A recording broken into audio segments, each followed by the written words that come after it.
Hey Vinyl Nation, it is Matt the Fat Bearded Vinyl Guy, and I am back in the vinyl lair with another reissue of a blog post originally from September of 2018.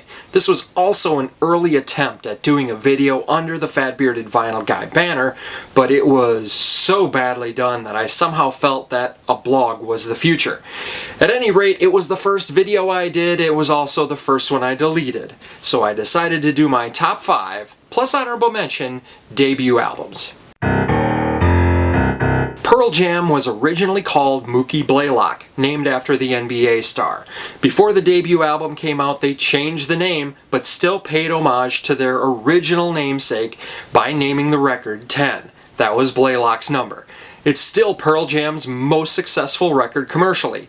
This copy is a more recent release. It's a double album where the first disc is the album we know and love, and the second disc is a remixed version of the album, because the band initially wasn't happy with the original mix. It sounds the same to me, but more discerning ears will be able to tell the difference. Kiss didn't exactly burst onto the scene when they started out, but this is a solid debut.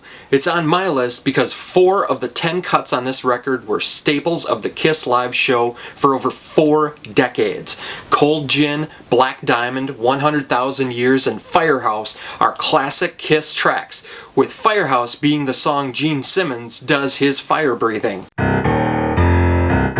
Here's a track listing that reads like a best of. Boston got the nod because every track on this record is a staple of classic rock radio. I have listened to a lot of classic rock radio, and all of these cuts will get regular rotation on your local station. Add to that, guitarist Tom Scholz had graduated from MIT, went to work for Polaroid, built a recording studio in his basement, and recorded the entire album there, playing almost all the instruments. Something tells me I don't think he went back to Polaroid. This next one is going to be from a band that you may have heard of if you're familiar with the swing revival of the late 90s. Even so, you most likely won't know this next record. I stumbled across this album and decided to give it a shot. I had the Zoot Suit Riot album on CD and thought that the swing music was their thing, but after listening to this record, I was very wrong. This record has it all: funk, rock, ska, and yes, the swing. The Daddies have gone over a ton of lineup changes in the subsequent 30 years, and the only common denominator, Steve Perry, has taken the band in a primarily jazz swing direction, but Ferociously Stoned is so diverse and so well done that it's still one of my go-to spins.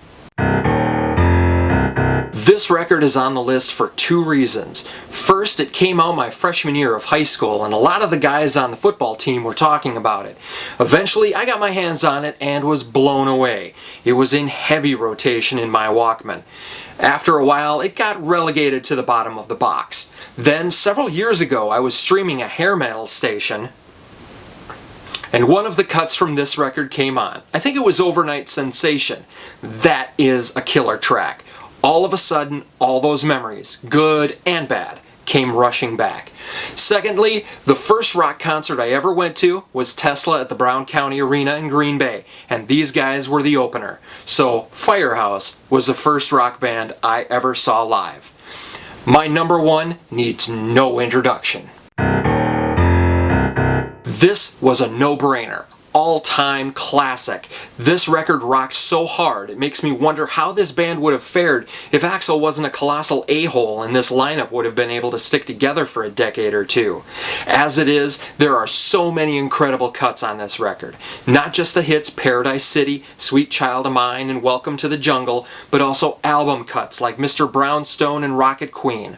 This record is an adrenaline shot from front to back and took my number 1 spot by a landslide.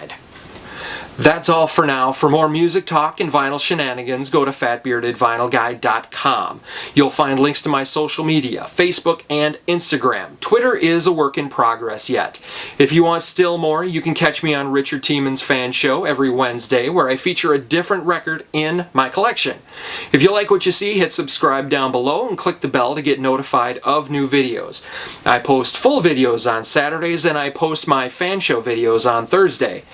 Richard gets exclusivity for almost a full day. It's only fair, I think. Since reading is hard, the old written blog has gone away, so I'll be reissuing all the old blog posts as videos. So I'll be sprinkling the older stuff in with new stuff as time goes on. If you have a request for an album I happen to have, shoot me a message on Facebook at Fat Bearded Vinyl Guy. Till next time, take it easy and I'll catch you on side B.